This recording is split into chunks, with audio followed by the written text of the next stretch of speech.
Title: George Washington, the man who became America's first president.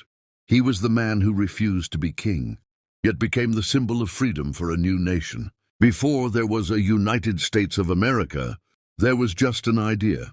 The dream of a land where liberty would stand taller than any crown. And in the center of that dream stood one man, George Washington. Born in Virginia in 1732, Washington wasn't born into wealth or royalty. He was a farmer, a soldier, and most importantly, a man of unshakable character. When the colonies rose against the mightiest empire of the world, Great Britain, Washington became the unlikely commander of an army of farmers and merchants. They lacked supplies, they lacked training, but they had something stronger, a belief that freedom was worth fighting for. Through bitter winters at Valley Forge, desperate battles and near defeat, Washington's leadership never wavered.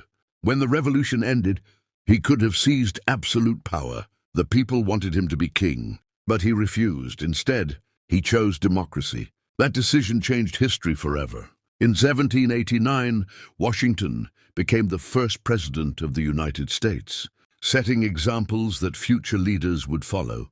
Honor, humility, and service. He built the foundation of the presidency, guided the newborn nation, and then, when he could have stayed, he stepped down willingly. His legacy is not just written in books or carved in marble, it lives in every idea of American freedom. If you believe great leadership comes from character, not crowns, hit that like button, share this story, and subscribe for more untold moments in American history. The story of freedom has many chapters, and this was just the first.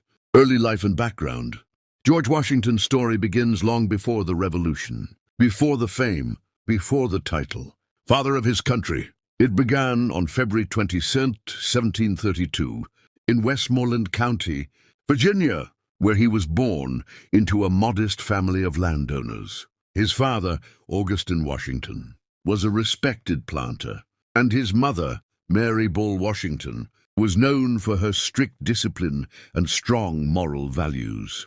From her, young George inherited the foundation of his character, a sense of duty, integrity, and self-control that would guide him throughout his life. The Washington family owned plantations and enslaved people, as was common in Virginia's economy at the time. Yet George's early life wasn't one of luxury. When his father died suddenly in 1743, George was only 11 years old.